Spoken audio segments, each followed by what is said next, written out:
Hey tout le monde, on se retrouve aujourd'hui pour une vidéo un peu plus atypique. On part camper, bivouaquer, rider et cette fois on partira de nuit pour aller jusqu'au campement. Ça fait un an jour pour jour qu'on est déjà parti sur le massif vosgien. On est reparti pour vous pour encore plus extrême, encore mieux. C'est parti.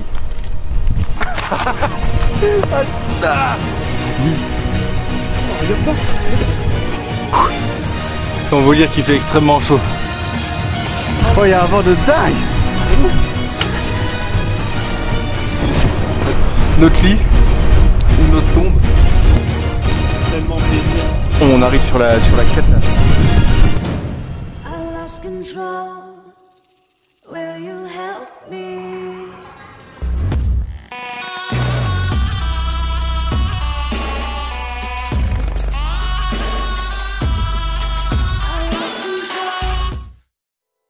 Ça va, pas trop en retard? Vas-y, montez un peu et tout. Mais mon réveil, j'ai pas entendu, n'a pas sonné. Merci. Bonne journée.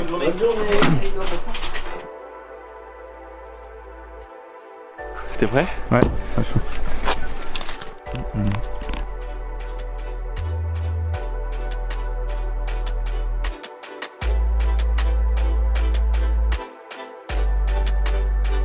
Ok, donc voilà, donc là on a loué les skis, les raquettes. On part pour 2 jours. Et ça glisse!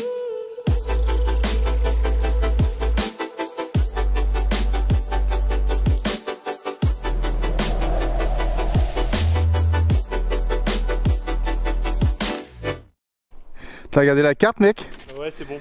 Ok. On va tracer en diagonale et puis on arrivera sur les crêtes. On y est bientôt en fait. Impec. Allez.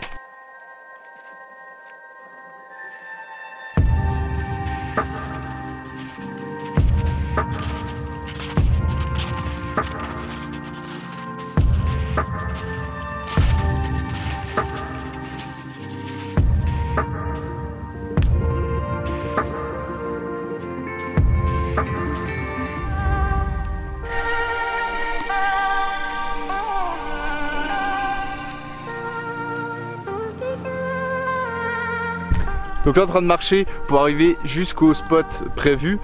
Il nous reste, je dirais un truc comme 500 mètres. Et on va voir ça.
Mec.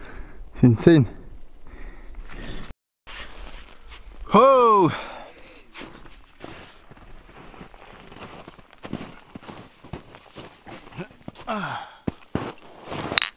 Allez. Ah, ce putain de séjour. Ah ouais. C'est magnifique. Ah, ça dépasse tout ce que j'aurais pu imaginer. Je suis tombé. Oh le con. Je pensais pas qu'il y avait un gros trou. Moi je recule. J'arrive sur quoi? Un gros tas de neige, du coup je pensais qu'il y avait 30 cm et là rate toute la jambe, là elle est tendue dans la neige. Ça dépasse tout ce que j'aurais pu imaginer. Oh putain. Ah, mais là je peux pas m'enlever, là je peux pas bouger en fait. Non, mais, je te jure mais mec ça se fonce tellement en bas. Wow, c'est insane. Oh je suis mort. Oh le bordel toi. Oh la panique du type. Le mec il a la jambe là tu sais. Non mais j'en ai marre. Mais non mais c'est pas possible, comment ça s'enfonce autant. En fait là on est à la cime d'un arbre, hein. Actuellement ça c'est d'un arbre. Je suis dans la cime, il fait 5 mètres. Putain, aïe, ça pique vous savez. Mais qui met des épines sur un putain de tronc? Il n'y a pas d'épines sur un tronc. Spinda fait les premiers tests de ski pour voir si la neige est abordable. Et on va tenter quoi. Ça va être cool. Il remonte à pied. Et il remonte à pied. Voilà, ça y est, on est parti. On est équipé. On est prêt à partir. Yeah! Let's go. Let's go. L'équipement génétique, moi, c'est infâme.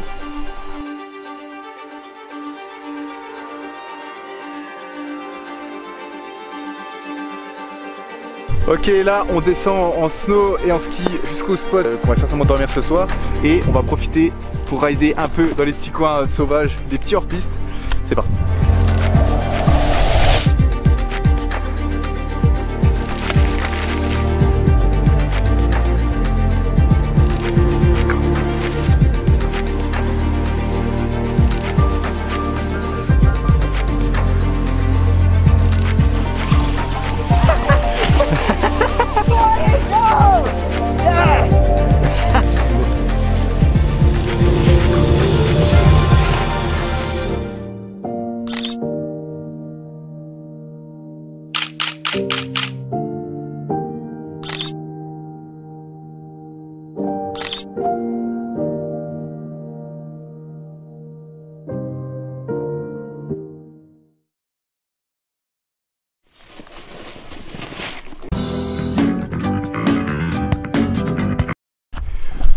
Bon, ça y est, enfin, on a fait un peu de ski.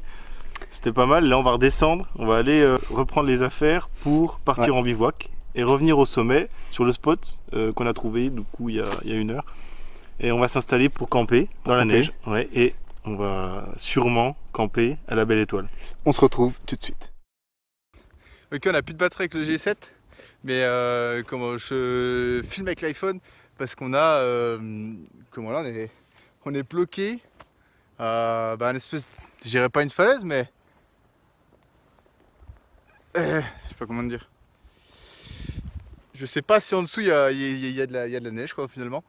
Donc on va voir avec Spin ce qu'il dit. Alors, t'as regardé la carte? Qu'est-ce qu'on a fait?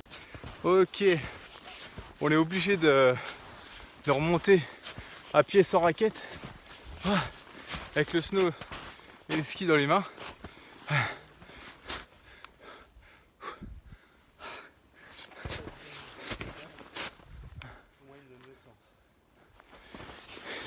Faut qu'on remonte assez vite, parce qu'après il y a le coucher du soleil, il faut qu'on ait le temps de... Oh putain, de faire le camp. Allez. Donc ça y est, c'est bon, on a déposé les skis, on s'est préparé pour monter au sommet, là on était tout à l'heure, au niveau du spot. On va monter en raquette, le sac sur le dos, tout le matos. Le jour s'est vite couché, donc là on va monter de nuit, on va faire notre campement de nuit au sommet. On a environ 1h30 de marche, 1h30 à 2h. On va kiffer et allez, on y va, c'est parti. Ok go, première rando nocturne qu'on réalise. Donc là on a les raquettes au pied et on s'enfonce dans la forêt. Bon, on revient au chemin de tout à l'heure. On est plutôt bien. Ouais. Ça chauffe. La transpiration, c'est votre pire ennemi. Vous allez transpirer et la plupart des gens vont commencer à avoir froid à cause de l'humidité. Et du coup, ils vont mettre plusieurs couches, 3 couches, 4 couches. Et c'est totalement ce qu'il ne faut pas faire. L'inverse, c'est de enlever une couche. Dès qu'on a trop chaud et qu'on sue, qu'on sent qu'on est humide, enlever une couche. Ouvrir un peu. Et dès que c'est sec, on remet une couche. On remet une couche encore. Et c'est comme ça qu'on sera jamais humide. On pourra avoir une bonne nuit. Pas comme moi la dernière fois, l'année dernière. J'avais mes pieds complètement gelés, j'ai eu des gelures. Ça, je m'en rappelle très bien. Donc on va éviter de refaire la même erreur. Ouais, voilà. Dans ce genre de situation, il y a des fois où ça peut vite devenir catastrophique si quand vous vous retrouvez les pieds gelés comme ça. Et d'ailleurs, si vous faites une grande marche et que vous devez dormir, bien souvent, on essaie d'être toujours le plus sec possible, surtout pour dormir. Ok, donc on vient de sortir d'espèce de petit sentier battu et comme voilà, on s'enfonce pleine forêt non balisée du coup.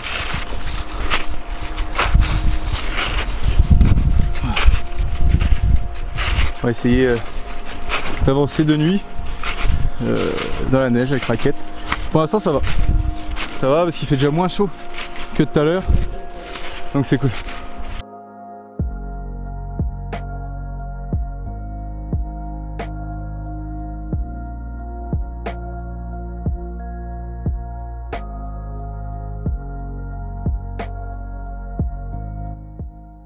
On a encore dans cette ascension. Ça fait deuxième fois qu'on la refait et franchement on galère vachement parce que c'est la plus à pic de toutes.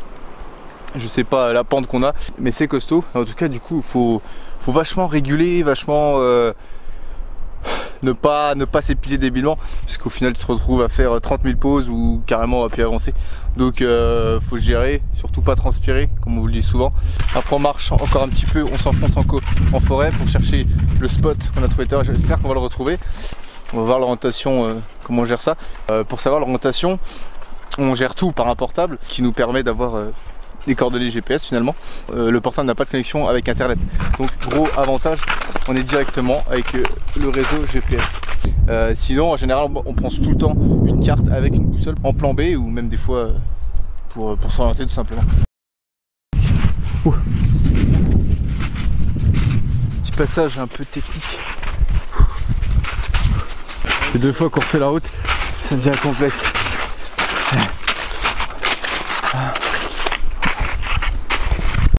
T'expliques ce que tu fais avec tes raquettes là? En fait, sur la plupart des raquettes, il y a des cales derrière. Donc là, en l'occurrence celle-ci, c'est une cale qui va permettre de surélever le pied. Ça va aider dans les montées. Là, en l'occurrence, il est mis pour la montée. Et hop, là, il est mis pour le plat ou la descente. C'est quoi ces traces là? Et je me demande, on vient de découvrir ces traces là. Oh, c'est pas si frais quand même. Et s'il y a des connaisseurs, je vous montre ça de plus près. Attendez. Voilà. En fait, ça marche vraiment. S'il y en a qui savent ce que c'est, dites-nous directement dans les commentaires. En tout cas, j'ai l'impression que c'est centré à chaque fois que les pas sont centrés. Oui, on a un peu l'impression qu'il y avait peut-être des petits sauts et les pattes finalement se rejoignent. Si vous voyez, et ça donne ça sur pas mal d'endroits en fait. Sur une ligne comme ça. C'est marrant. Espérons qu'on n'en croise pas, ou espérons qu'on en croise. On verra bien. Ça y est, on est au camp. Ouais, ça y est, on y est. On va le retrouver, petit endroit qu'on avait creusé tout à l'heure. Bah, c'est cosy, c'est très cosy. On va s'installer tout ça, on va vous montrer comment on installe, qu'est-ce qu'on va faire pour survivre quand même sans abri du tout. Là en pleine forêt, il y a de la neige au sol, il fait aux alentours de -1, dans le pire des cas -2 degrés, ça avoisine les 0, il y a pas mal de vent, mais justement on va essayer de parer à ça, parer au vent et puis parer au froid surtout.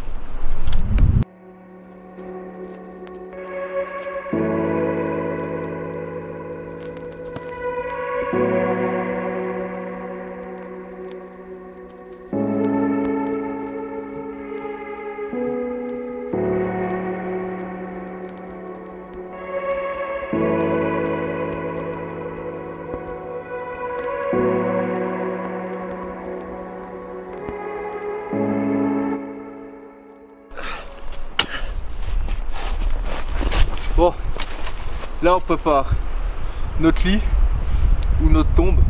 Bon, on va préférer que ce soit le lit. En tout cas, on entend tout le temps le vent arriver de là-bas, on le sent de là-bas. Donc ici le mieux, c'est d'utiliser cet arbre comme premier obstacle. Le positionnement avec 2 places assez bas pour laisser passer l'air au-dessus de nous. On vous montre la suite d'ici quelques minutes.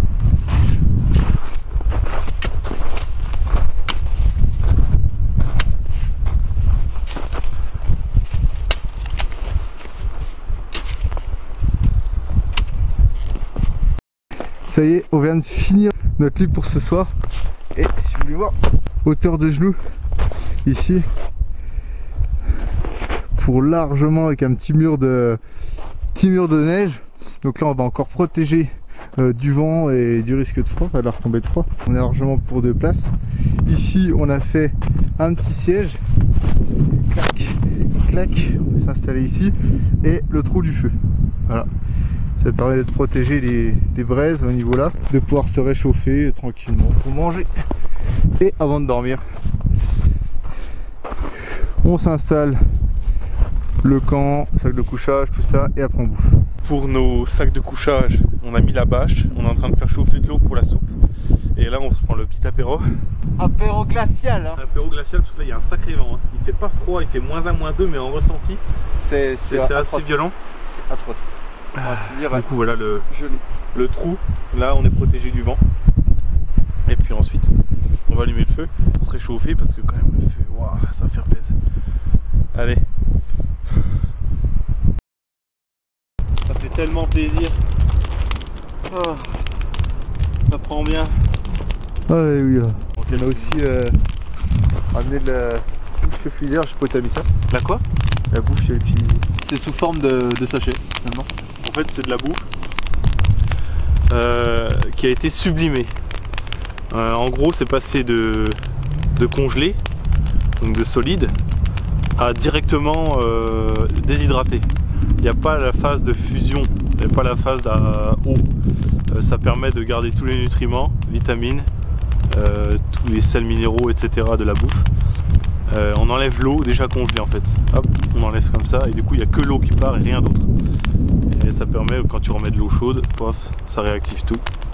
Et ça se mange. Le seul souci c'est que c'est positif dans tous les cas par rapport à toute autre nourriture en bivouac. Mais c'est cher. C'est le seul inconvénient, c'est que c'est cher. Ouais. Là, 5 balles. Hein, 5 balles un sachet de 120 grammes. C'est vrai que ça vaut un peu une... Mais c'était un premier test, on reviendra. On verra bien.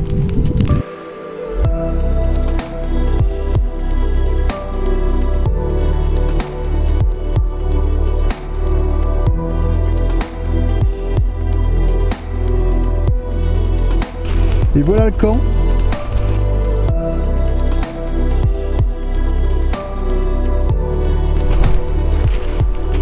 Mon sac, le sac de Spinda.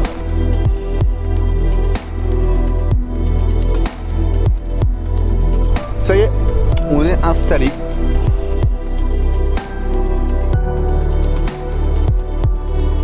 On dort entre 4 murs de neige quand même. Vas-y. Mais sans toi. Et technique, à savoir dans un sac de couchage, on met tout ce qu'on peut qui craindrait le froid ou qui ont besoin d'être sec, chaud pour le lendemain. Les gants, s'ils sont pas trop mouillés.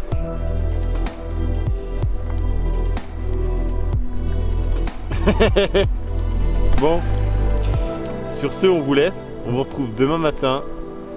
Bonne nuit à vous. Bonne nuit à vous. Et bonne nuit à nous. Espérons qu'on fasse une bonne nuit. Ouais. Allez, ciao.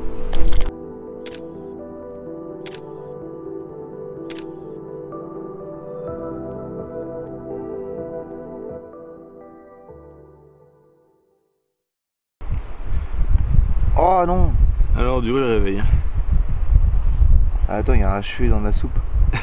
Bon, on a passé une bonne nuit, moi j'ai chaud. Je sais pas toi. Ouais ça va, ouais. J'ai eu vachement chaud. Ouais. Ouais, c'était bon. C'est vrai qu'on n'a pas eu froid et bon, il y a eu un truc comme -1, -2 degrés. Ouais, au minimum. Mais ça a été. Et on déjeune tranquillement là et puis après on va commencer à déblayer, remballer tout. Et puis redescendre dans la vallée, dans la ville, dans la civilisation. Ce matin c'était un peu plus couvert donc les températures sont pas trop basses. On a bien dormi. On s'est pas trop réveillé en tout cas pour ma part.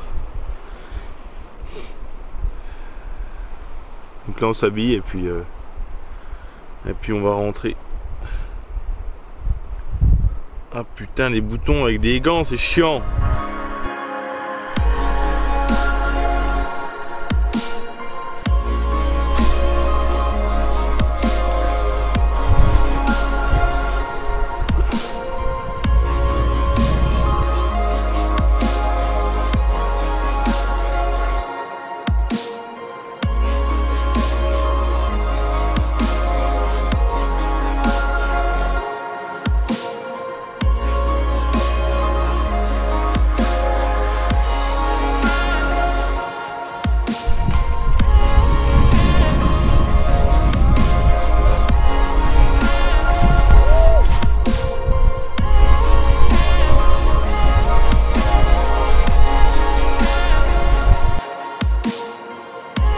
Voilà, il fait extrêmement froid et là on vient de finir ce super week-end, super lundi, mardi. On espère que ça vous aura plu et on vous donne rendez-vous bientôt pour une prochaine vidéo. Soyez prêts.